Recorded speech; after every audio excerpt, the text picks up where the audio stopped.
যুক্তরাষ্ট্রের মিশিগানে আগামী 10 থেকে 12 জুলাই অনুষ্ঠিত হতে যাচ্ছে 3 দিনব্যাপী মাল্টিকালচারাল উৎসব হ্যামটাউন সামার জ্যাম। উৎসবকে ঘিরে ইতোমধ্যেই শুরু হয়েছে ব্যাপক প্রস্তুতি। মিশিগানের অঙ্গরাজ্যের হ্যামট্রামিক সিটিতে স্থানীয় সময় শনিবারে সংবাদ সম্মেলন অনুষ্ঠিত হয়েছে।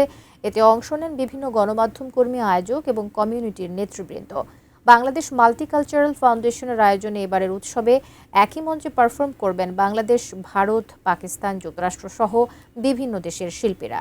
অংশ নেবেন জনপ্রিয় শিল্পী পারভেজ সাজ্জাদ সহ আন্তর্জাতিক অঙ্গনের আরও বেশ কয়েকজন শিল্পী।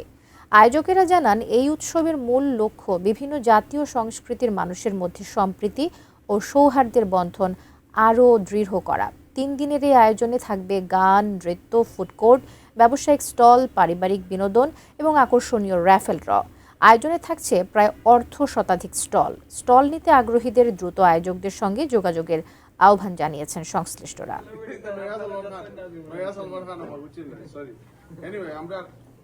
আর আমরা চাইলাম ইয়াং জেনারেশন